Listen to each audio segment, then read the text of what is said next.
আবারও চলে আসলাম। আমি একজন ভদ্র অডলা। আমি এখন দাঁড়িয়ে আছি কুড়িগ্রাম জেলার ফুলবাড়ি থানার বড়ভিটা ইউনিয়নের ৮ নং ওয়ার্ডে। আপনারা দেখতেছেন ভাই, আমাদের ব্রিজের বেহাল অবস্থা। ব্রিজের রেলিং না থাকার কারণে অনেক দুর্ঘটনা ঘটে যাচ্ছে আমাদের এই দিক দিয়ে। আপনারা হয়তো বা জানেন না ভাই, এই দিক দিয়ে একটা প্রতিষ্ঠান আছে, বাউল ১ নং সরকারি প্রাথমিক বিদ্যালয়। এই ব্রিজটা দিয়ে আমাদের ছোট ছোট শিক্ষার্থীরা এই ব্রিজটা দিয়ে যাওয়া আসা করে।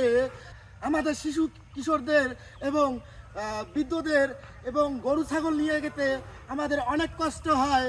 তার কারণ রেলিং না থাকার কারণে কয়েকটা দুর্ঘটনা ঘটে গিয়েছে।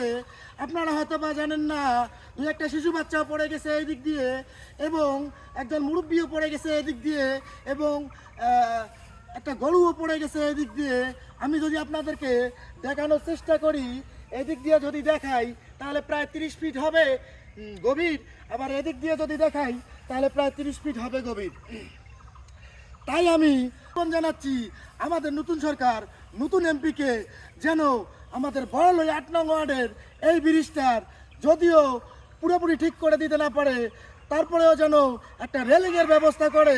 একটা যদি রেলিংয়ের ব্যবস্থা করে তাহলে আমাদের এলাকার বাচ্চাদের এই প্রতিষ্ঠানে যাওয়ার জন্য অনেক সুবিধা হবে। তাই আমি আহ্বান জানাচ্ছি আমাদের নতুন সরকার, নতুন এমপিকে যেন আমাদের এই ব্রিজটার একটা তাড়াতাড়ি যেন এই ব্রিজটার একটা সংস্করণ করে দেওয়া হয়। ভুল ত্রুটি হলে অবশ্যই ক্ষমা সুন্দর দৃষ্টিতে দেখবেন, আর এই ভিডিওটাকে বেশি বেশি লাইক কমেন্ট শেয়ার করে দিবেন যেন সবার কাছে ভিডিওটা পৌঁছতে পারে।